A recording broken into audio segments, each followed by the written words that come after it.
Saludos, señores. Aquí estamos en De Domingo a Domingo. Domingo Contreras y un servidor, Domingo Páez. Como cada domingo, a compartir con ustedes algunas ideas sobre lo que ocurre en nuestro país. Y por qué no, sobre lo que ocurre en el mundo. ¿Cómo está usted, señor? Mire, muy bien. Tiene una combinación muy bonita, verde con gris, en el pecho. Yo no sé cómo se llama la gripe que hemos estado atravesando. Pues usted tiene también verde con gris y con gripe. Y con gripe estoy completo. Está completo. Estoy completo, una tripleta, como dirían los jugadores. Estoy completo. Está barandado. Dicen en la calle, está dado, está golpeado, está chocado. Con la gripe no te ha chocado. Ahora yo te veo como muy... No, porque yo acudo a la botica de la abuela. A la botica de la abuela. De la abuela, llamo a doña Carmen y me manda mi Batumen, que ha sido mi aliado a lo largo de esta historia de vida. Mira, parece que lo que no tienen muchos aliados son los limpiavidrios. Se han quedado solos en una sociedad que yo sostengo lo ha parido, pero no lo ha cuidado. Pero también, oye, ¿qué pasa? Yo he estado mirando el tema del limpiavidrio y siempre he dicho, es un tema de la esquina. Porque a veces queremos desligar la actividad propiamente y de pronto miro el fenómeno de lo que está ocurriendo en nuestras esquinas, el desfile de los vendedores, el acoso al que los ciudadanos se sienten sometidos. En algunos casos, estas esquinas son un centro para actos delincuenciales. Alguien que observa a una señora, le ve un dinerito, la ve con cierta debilidad y pone una llamada y va, un motorista está esperando unas esquinas después. Inexplicablemente la señora es asaltada unas esquinas más adelante. Y yo digo, ¿por qué es que cuando se tiene un desorden como el que se tiene, y la gente pregunta, pero ¿quién es la autoridad? ¿Quién la ley le otorga la responsabilidad de tener el control de la esquina? Desde el semáforo, el cruce peatonal, los vendedores que están ahí. Es una tarea de los ayuntamientos. La ley 176-07, cuando tiene varios capítulos, uno de los capítulos son lo que son las potestades exclusivas y propias de los ayuntamientos. Está el control de la venta, del ambulantaje o de la venta, el control del tránsito y la movilidad, el control del espacio público. Son tareas exclusivas del ayuntamiento. Sabemos que eso se ha ido mutando y que de alguna manera la esquina se la han dejado al policía. ¿Y qué es lo que ocurre con el policía en la esquina alrededor de todo eso? Que el policía es un recaudador, al policía le toca una parte de lo que hay, de la actividad que se ocurre ahí. Entonces, por lo tanto, él, al cual le han legado una potestad que la ley no le otorga, y el ayuntamiento un poco se ha recogido, y en vez de aplicar un plan, porque tú me has escuchado hablar a mí de Antana Mocos, o de Rudolf Giuliani, o de Jaime Lerner, que son alcaldes paradigmáticos en el mundo, se han ganado un lugar en el sitial de las municipalidades. Todo esto son alcaldes que tomaron ciudades en circunstancias muy difíciles y sabían que no podían transformar una ciudad si tú no puedes controlar estas acciones fundamentales. Yo digo, hoy, así como estamos hablando de la educación como el elemento esencial, hoy el elemento esencial de una ciudad es la cultura ciudadana, es la educación ciudadana, es el hacer respetar unas normas que permitan que una ciudad funcione. Porque uno dice, aquí antes habían hora pico de los tapones, ya tenemos ciclo de tapones. ¿Cuándo es que no tenemos tapón para movilizarnos en la ciudad? Pero tú tienes el transporte de carga, movilidad y carga, operando conjuntamente con el otro conjunto de actividades. Cuando esto debería tener un traslado y una ubicación diferente en el tiempo. Transporte de carga que es significativo, más de 21,000 vehículos moviéndose a lo largo del día en el espacio de la ciudad por las diferentes vías. Entonces, la esquina, con todo este grupo de personas, como una persona, ¿quién tiene derecho a estar en una esquina? En otros países se le somete a un riguroso depuración en los casos en que se permite, porque la mayoría de los países sencillamente no permiten actividad. Pero pongamos el contexto socioeconómico nuestro, que ahí hayan algunas actividades que se puedan permitir, pero tiene que haber un control. Un individuo que haya pasado, que haya sido reincidente o que haya pasado por procesos penales, no puede estar en una esquina. Una esquina es un centro de obtención de informaciones. Fíjate que en la esquina se ponen cámaras de vigilancia, se ponen policías, se ponen autoridades. Entonces, se requiere la construcción, yo digo, de una autoridad, de una figura de autoridad del ayuntamiento que acompañe el proceso de tomar el control en las esquinas y en el territorio, que permita que las normas se cumplan. Pero las esquinas nuestras parecen un territorio de nadie. Y lamentablemente lo que hemos cosechado allí, que ahora se pone como un tema de limpia vidrio, es el resultado de un acoso total de las actividades que están ocurriendo en las esquinas.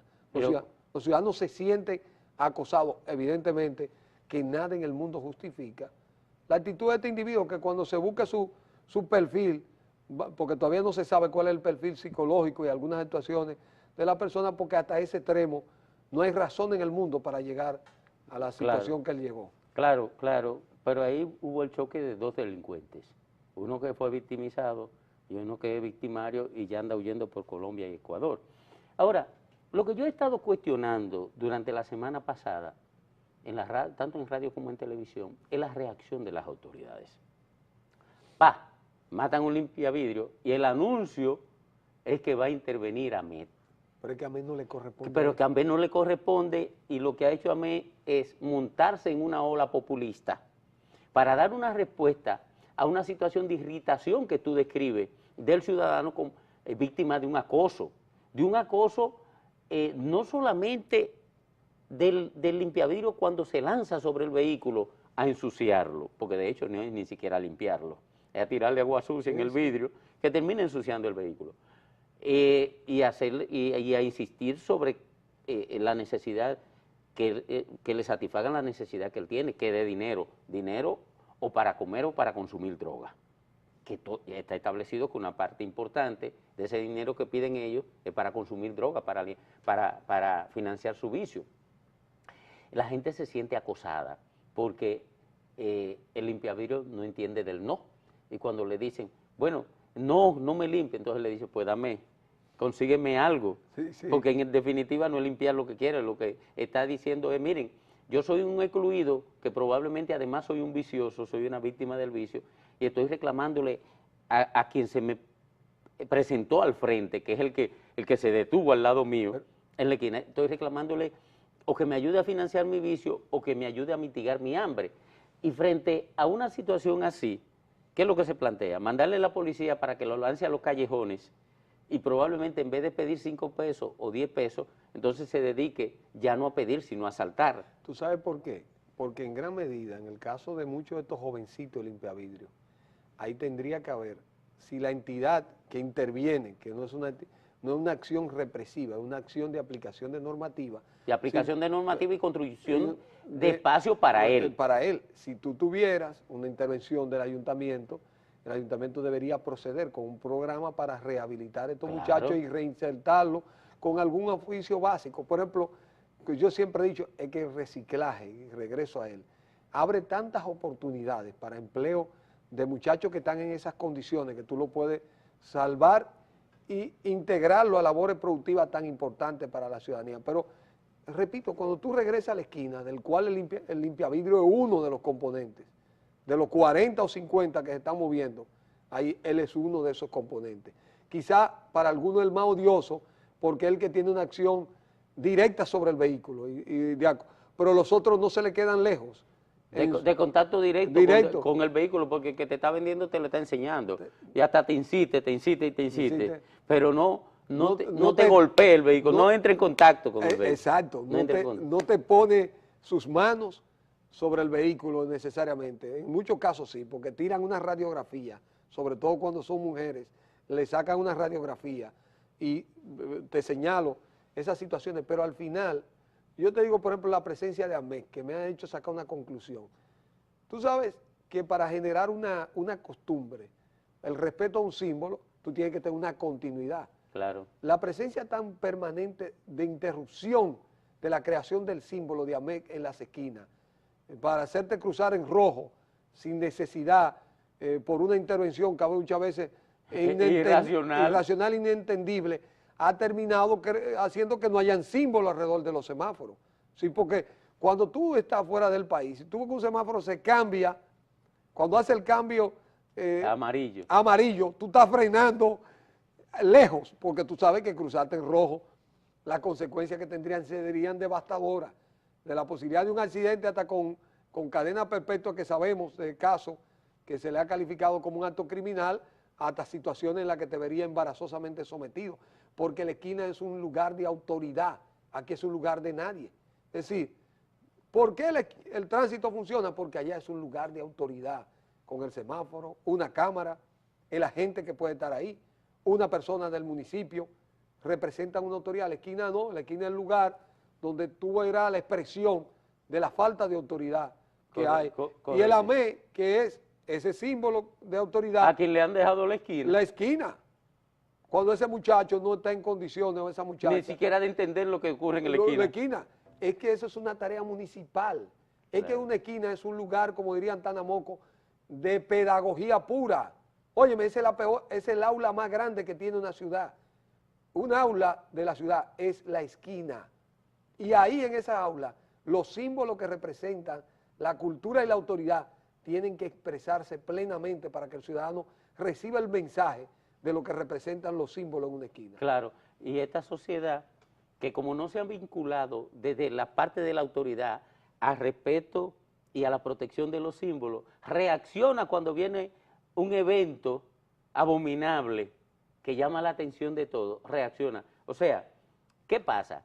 Dejaron que la esquina la tomaran otros y ahora mandan al que menos condiciones tiene para recuperar la esquina a que intente recuperarla. No, pero yo te he apuesto algo, que eso estará ahí, la prohibición estará hasta que los medios estén hablando de ella. Claro. De que pase, tú volverás a regresar, porque si ahí no hay una intervención de la autoridad que está facultada para eso, que es lo que yo digo, tiene que haber una autoridad municipal. No, yo no lo digo solo para la esquina, para el territorio, para aplicar las normas urbanas, para hacer, por ejemplo, que el respeto, que el ruido, haya una autoridad permanente en el territorio que ponga las normas de urbanidad y de cultura ciudadana por encima de los intereses individuales que hoy se expresan. Entonces, si esa autoridad no entra en el territorio para establecer la esquina como el lugar que tiene que ser, el AME es parte de ese tinglado que se desarrolla ahí en la esquina. Pero que el AME está para controlar un elemento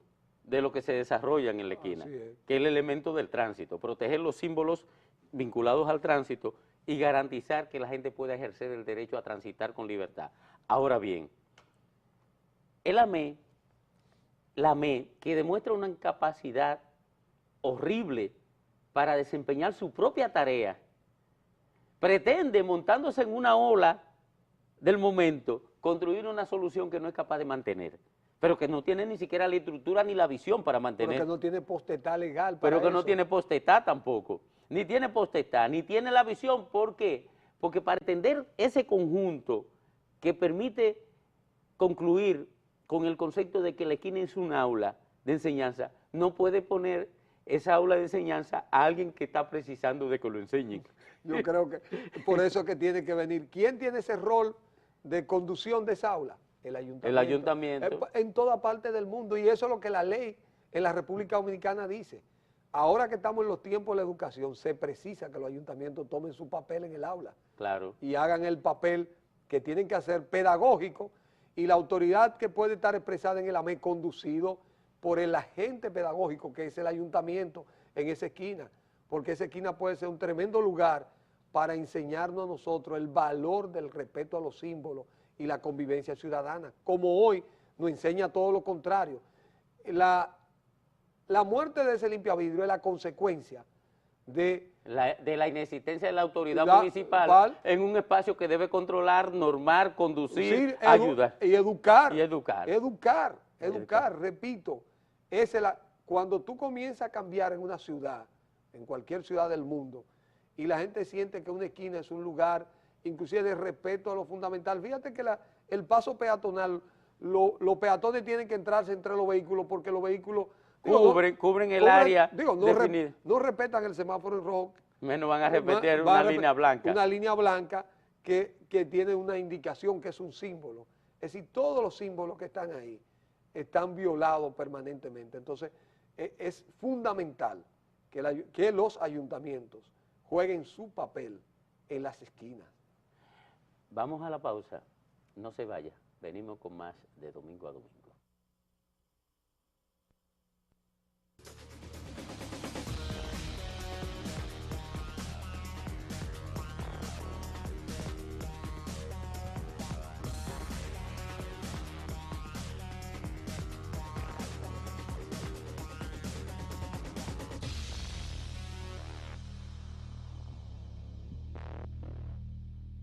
Bueno, continuamos aquí en De Domingo a Domingo. Mira, aunque el tema del limpiavidrios refleja la poca vocación transformadora de los ayuntamientos y, si se quiere, el abandono de una responsabilidad fundamental para que la dirija el que pueda, como se pueda. Y obviamente tienen que generarse esos conflictos que terminan con la muerte de una gente, porque donde no hay normas, hay confrontación, hay tensión, porque las normas de alguna manera son los canales a través de los cuales pueden,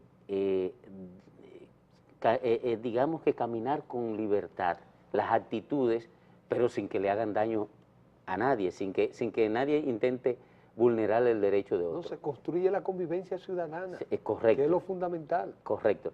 Bueno, y aunque eso se da en los ayuntamientos y eso que ocurre en la esquina es el producto de esa inoperancia de los ayuntamientos en ese ámbito, y que tenga que venir y que la policía administrar una cosa que es el ayuntamiento, en el ámbito de la educación, las acciones que se están ejecutando ahora son revolucionarias, no solamente transformadoras, como el caso de la tanda extendida.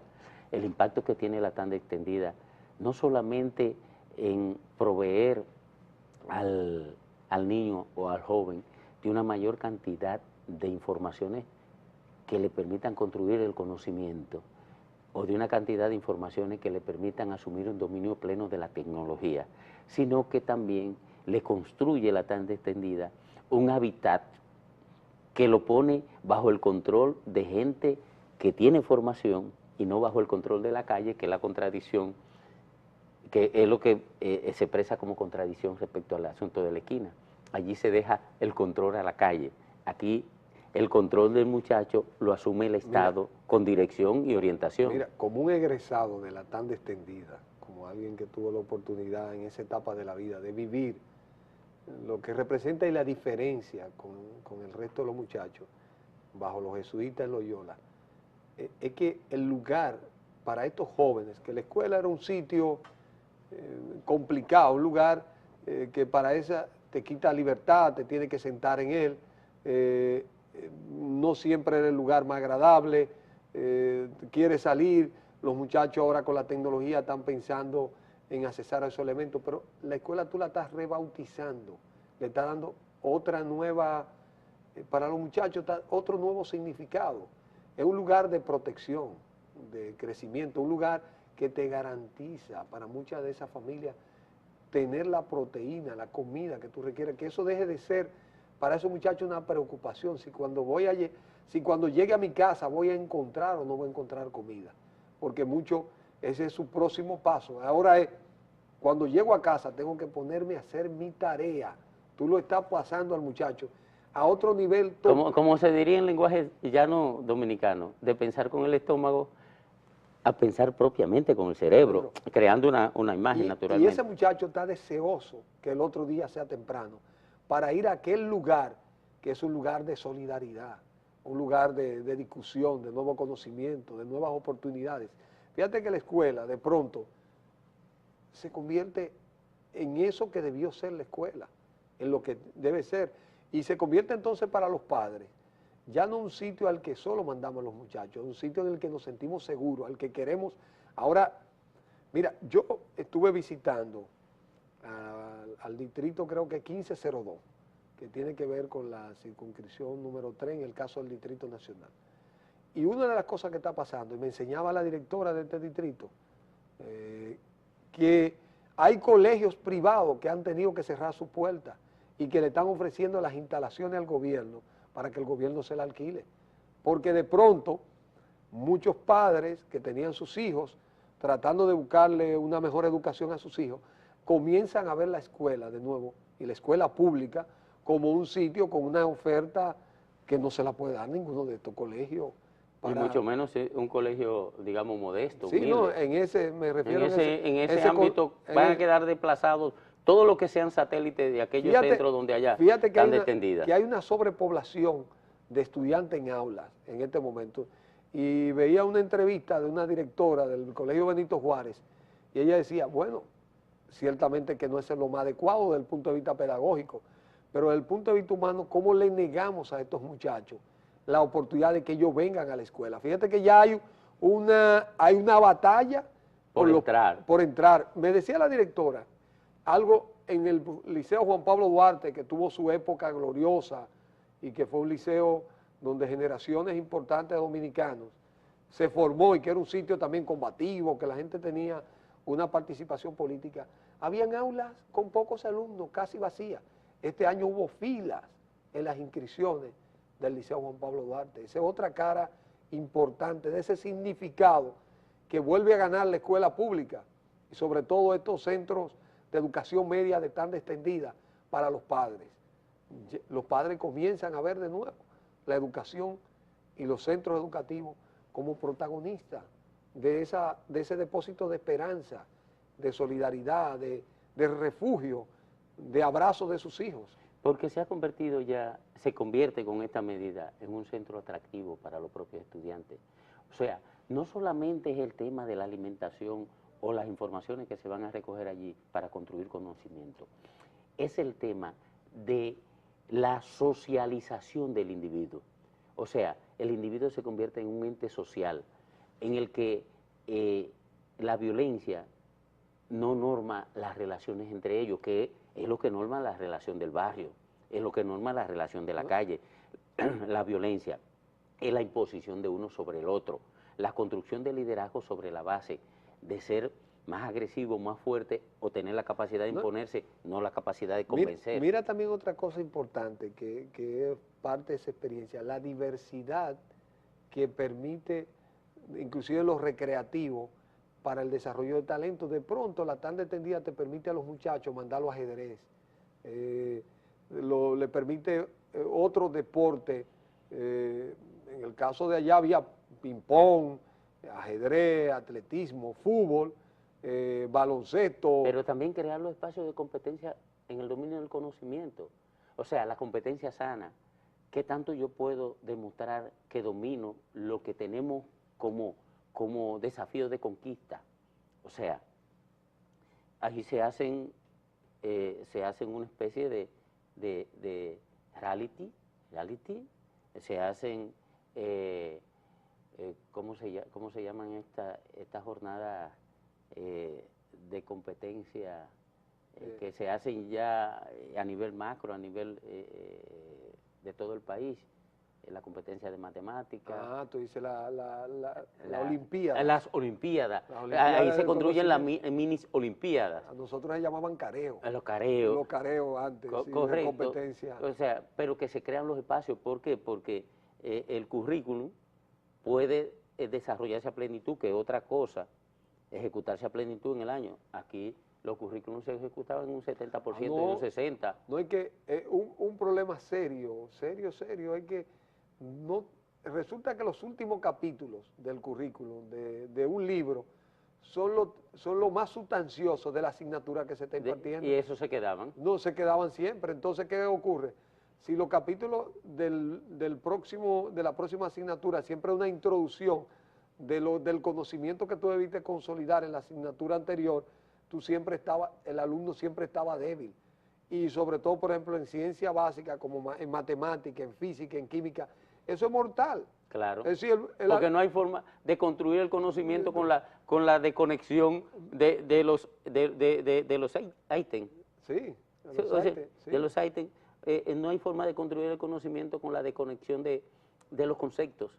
No, porque es que si hay una ley que explica la aplicación de una fórmula matemática, si tú no te la sabes, tú no puedes, por ejemplo, déjame hacer esta derivada, pero si tú no sabes de dónde proviene, cuál fue el pensamiento matemático para llegar a esa conclusión, porque no lo diste en los capítulos anteriores, cuando introduzcan ahí, Va a venir cojeando.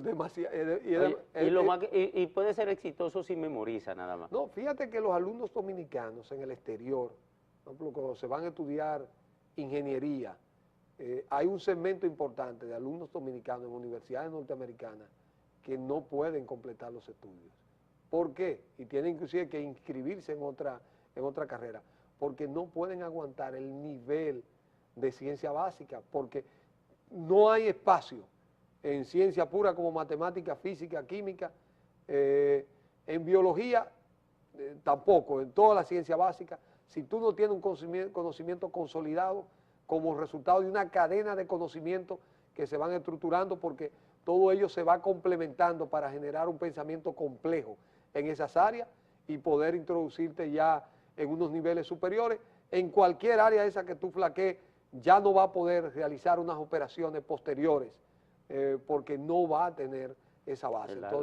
Entonces yo creo indudablemente que esto que estamos acudiendo, lo del 4% y su aplicación concreta, que ya lo vemos en esta máquina extraordinaria y este hecho de que la educación sea protagonista por buenas noticias, no por huelga, no por una discusión. No por un estudio que revele dónde están los índices nuestros que están en el suelo, entonces, como nos pasamos todos estos años viéndolo. Entonces yo creo que al presidente hay que quitarse el sombrero, hay que sentirse orgulloso del presidente como dominicano, como PLDista. Claro.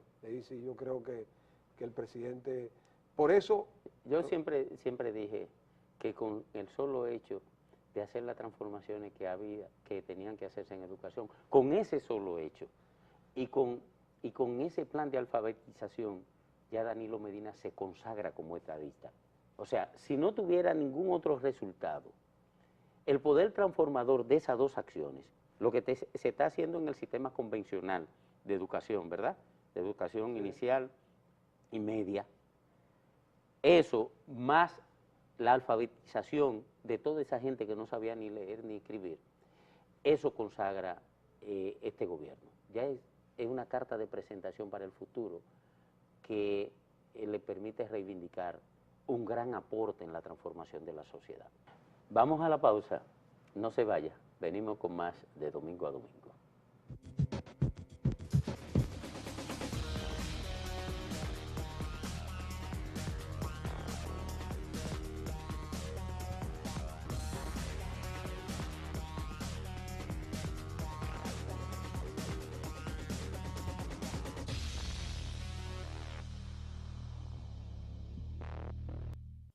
De domingo a domingo. La semana pasada, toda la semana, estuvimos leyendo los hallazgos de la encuesta Gallup hoy. Y a mí me llamaron la atención la primera entrega que hablaba sobre el desempeño del gobierno,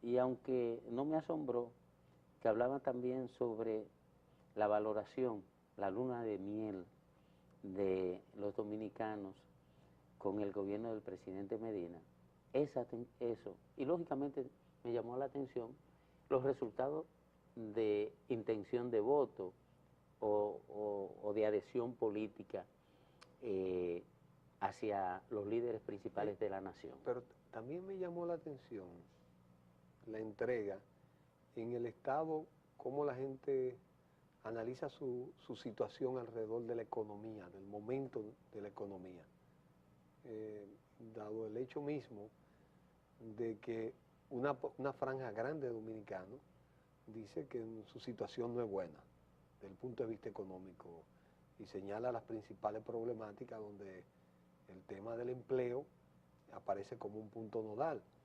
Sin embargo, a pesar de esa situación, eso no es motivo para que la gente no tenga esperanza. Sí, por un lado, nos hemos acostumbrado o nos habíamos acostumbrado a que como marchara la economía y la percepción de la gente alrededor de su situación económica, marchaba su evaluación del gobierno y posiblemente su desempeño político.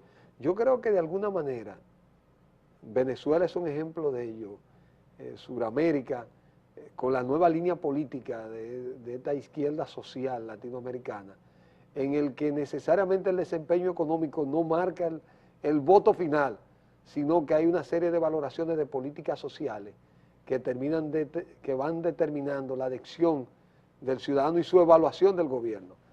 Alguien me dijo que quizás se debe a que en momentos de grandes crecimiento, que hay momentos que la economía creció a un 10%, pero que eso se quedaba siempre en manos de unos pocos, que cuando los gobiernos desarrollan políticas sociales, el crecimiento no es grande, por ejemplo, momentos en que el crecimiento no es grande, pero las políticas sociales impactan a más personas.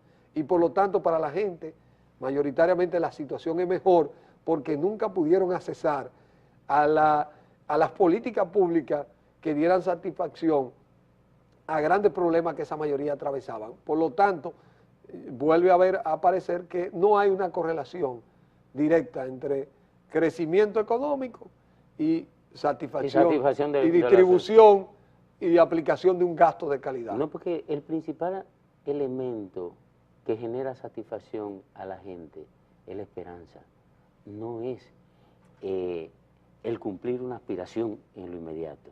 O sea, usted sabe que a las 12 va a comer, aunque tenga hambre a las 10, no se deprime.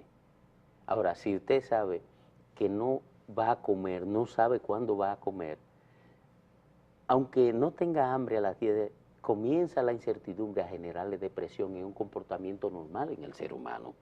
La incertidumbre, la inseguridad, le genera la depresión y la ansiedad, y esos son elementos que trastornan la calidad de vida del ser humano. Ahora, ¿cuál es el éxito de Danilo Medina? Que mantiene la esperanza generando satisfacciones. Y lo digo porque lo expresa la propia encuesta. O sea, lo que tú y yo estábamos hablando en el segmento pasado sobre educación, bueno, se encuentra como un hallazgo en la encuesta. Dije, bueno, mira cómo está impactando en la generación de satisfacción en el ser humano, al punto de que dicen, bueno, el mejor desempeño que tiene el gobierno lo tiene en educación. Y el segundo mejor desempeño. En salud. En salud. Dos elementos ligados a la vida del ser humano. Uno, a la esperanza, porque la educación es esperanza, la educación es transformación. Y otro ligado a la solución de la urgencia, que es el tema médico. Observa que la gente está insatisfecha por el seguro familiar de salud privado, pero sin embargo define satisfacción con la respuesta que dan los hospitales públicos. O sea, si tú estudias el concepto, ¿qué valora la gente en los hospitales públicos? Equipamiento, infraestructura y buen trato. O sea, el buen trato está ligado a que le desmontaron la cuota de recuperación, que quizás hay un tratamiento más humano porque hay más fiscalización del médico, de las enfermeras, o las enfermeras y el médico se sienten más a gusto en el trabajo y por vía de consecuencia, si se sienten más a gusto, entonces tratan mejor el paciente. Eso es regla elemental, pero hay mayor abastecimiento de medicamentos, hay confort, hay respuesta más rápido, entonces la gente dice, bueno, me gusta lo que está ocurriendo aquí y define satisfacción porque tiene respuesta. Pero ¿qué pasa? Danilo Medina, como ha construido una relación de cercanía con la gente y ha ido a los espacios de exclusión y usa los domingos para llegar puntualmente a esos espacios de exclusión, usa las políticas para llegar a los espacios de exclusión, la política de educación, la política de salud, o la política de obras públicas, o la política de agricultura. Para los espacios de exclusión, lo que habían sido históricamente descuidados. Entonces, llega a los espacios de exclusión por la vía de las políticas públicas, pero también llega personalmente a los espacios de exclusión a discutir y construir soluciones con esos excluidos, con esa gente no atencionada durante años, que luego se refleja, cuando van a buscar su opinión sobre la valoración del gobierno, se refleja en ese tipo de encuestas. Y eso es lo que explica que primero esté educación, que después esté salud pública, que después ande agricultura, que después, observa, servicio y apoyo. Todo es servicio y apoyo ahí, Sí, sí. Oye, no están hablando de la segunda línea del metro, que aunque es un servicio, es un servicio que digamos que llega, que define mucha distancia en principio hasta que la gente comienza a recibirlo.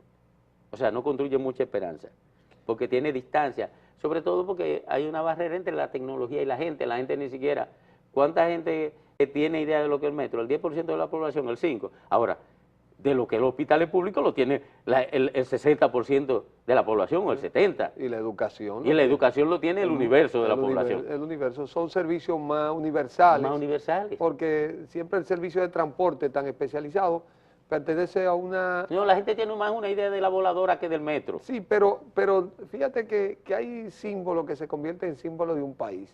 Es decir, la gente, aunque no lo use el metro, aunque esté en un campo, en República Dominicana hay un metro y eso se lo asume como un símbolo de orgullo y de que podemos, sí, sí, de que somos capaces sí, de hacer las cosas que las naciones más grandes, más desarrolladas han podido hacer y que nos va encaminando a tener eso. Ahora bien, evidentemente que cuando tú hablas de una política social como lo que hablamos de educación, ahí no hay esperas. Fíjate cómo se genera ese empalme de simpatía alrededor de esas acciones. Yo te preguntaría, también en términos políticos, lo que vimos, los datos de los datos de políticos. Mira, para mí hay unos hallazgos ahí que modifican el cuadro político dominicano sustancialmente. Y modificarlo sustancialmente a un año de unas elecciones me parece que tiene que llamarle la atención a cualquiera que analice estos datos. ¿Por qué? Por lo siguiente, nosotros tenemos, en el caso del PLD, una organización que sin estar en crisis se están definiendo acomodamiento de liderazgos, reacomodamiento de liderazgo y acomodamiento de liderazgo. ¿Qué te explico? La entrada de Danilo Medina al gobierno y la construcción de un modelo de gobierno que de alguna manera marca una diferencia sustancial con los demás, y no estoy hablando solamente del modelo de gobierno que definió el presidente Fernández, sino con los demás, con todos los modelos de gobierno que nosotros conocimos desde el 66 hasta acá. Porque don Juan no pudo construir un modelo de gobierno, solamente presentó una intención de gobierno que se abortó. Entonces, ese modelo de gobierno ha permitido que en la mente del dominicano se asiente una forma distinta de paradigma para sentirse cómodo con el presidente. Danilo lo ha construido. Y eso ha determinado, sin entrar en los detalles que ahorita estábamos entrando, y que hemos entrado en otras entregas de domingo a domingo, eso ha determinado que Danilo Medina, generando todas esas satisfacciones y construyendo un modelo de ejercicio de gobernanza distinto, haya construido un paradigma para él, un referente para él. Y eso y la gente lo ha aceptado. Y eso se expresa en esa intención de un 48% de la población de que Danilo Medina pudiera hasta reelegirse, aún contraviniendo una limitante constitucional que la gente sabe que existe. Observa, la gente quiere romper la norma establecida porque define un nivel de satisfacción tan alto que ya no le importa ni la norma. En otro caso, la gente impugnaba cualquier intención de cambiar la norma. Se refugiaba en la no reelección. En la norma para evitar que siguiera el que estaba. Fue el caso del presidente Mejía y en muchísimos otros casos. Pero mira, esto tiene que explicarse. Y entonces eso tiene un impacto hacia adentro del PLD. ¿Qué pasa? Que un liderazgo hegemónico que teníamos con el presidente Fernández hasta las elecciones del 2012, ahora ese liderazgo comienza a replegarse un poco, no por la voluntad del presidente Fernández, sino por la voluntad de quienes lo valoran a él y al presidente Medina. Y se da, a partir de esa valoración con el presidente Medina, se va dando una especie de trasvase de legitimidad sobre el liderazgo hacia el presidente Medina, que antes la ostentaba a plenitud y cómodamente el presidente Fernández. Mira, lo que para mí es conveniente inclusive que ocurre en el sistema político dominicano. ¿Por qué? Fíjate que en los sistemas democráticos regularmente, cuando puede haber un líder importante de un partido, ahora cuando otro líder de ese partido es escogido para la presidencia, fíjate que en Estados Unidos el líder del Partido Demócrata es Barack Obama. Y igual el que sea escogido como presidente del Partido Republicano. Y en la primera, por ejemplo, esta primera repostulación, Barack Obama sigue siendo el líder. Ahora, ya para este próximo proceso, ya Barack Obama no es el líder. Tiene que entregar la antorcha. Tiene que entregar la antorcha y el que viene a recibir la antorcha es el líder. Ciertamente, pero tú sabes por qué, porque ya no tiene posibilidad de volver. Claro. Ya la gente tiene que buscar un refugio en otro que le garantice esa relación viva política entre él y el gobernante, entre ellos y el gobernante. Pero no es malo que en el sistema político se entienda, por ejemplo, que el que ejerce la presidencia, obviamente su nivel de valoración dependerá del grado de satisfacción y desempeño que la gente muestre respecto a su mandato, pero el hecho de que el presidente Medina defina ese grado de simpatía, de adhesión y de legitimidad que va alcanzando con su gestión, es la demostración de un sistema institucional que se va fortaleciendo y que va indicando, más allá de las personas, que el sistema es capaz de generar otros líderes una vez se le permite ejercerlo, o de esos líderes perder la simpatía. Entonces, porque yo pienso que con frecuencia en la sociedad dominicana perdemos el sentido de lo institucional. Como el peso de lo personal es tan grande, llegamos a creer que los individuos están por encima de las instituciones. Y en la realidad compleja nuestra, y tú lo puedes analizar en el sistema de salud ya, que es un sistema estructurado, que hay que hacer modificaciones por temas que tú mejor lo has planteado que otro, pero otro tema de la economía, otro tema del propio sistema educativo. Es decir, nosotros tenemos ya muchos empleados en la ley de carrera civil y administrativa. Es decir, aquí hay un Estado que se va consolidando y hay un grupo de instituciones que van tomando vida propia. Y aunque nosotros no tenemos, que el presidente ha hablado de una fábrica de presidentes y un grupo de los compañeros lo ha tomado en serio, se han entusiasmado. Sí, han salido a vender el producto, a ver cuál es el que degusta, cuál es el más degustado de los productos de esta fábrica.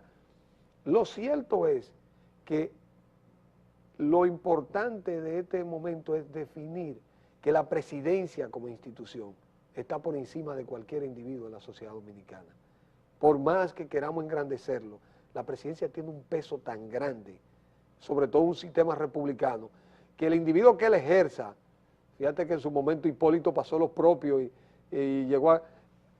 tendrá un peso muy grande en la sociedad. Pero si encima de eso este individuo, esta persona, este ciudadano que se coge, es capaz de legitimar a través de sus funciones, la gente le garantiza un liderazgo y una identidad. Y yo creo que eso para el futuro de la República Dominicana es vital, porque soy de lo que piensa que la vida de los hombres es una vida en paso, son las instituciones las que permanecen y las que pueden garantizar la consolidación de las naciones.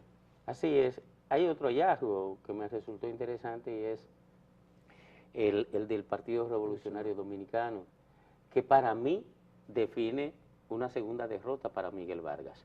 El hecho de que aparezca empatado con Luis Abinader, con Hipólito, implica que tiene pocas posibilidades de obtener la candidatura presidencial, porque nunca la fuerza de Hipólito apoyarían a Miguel Vargas. Entonces podría convertirse Luis Abinader en un hombre que duplique internamente a Miguel Vargas en el PRD, amén del talón de Aquiles de Miguel Vargas.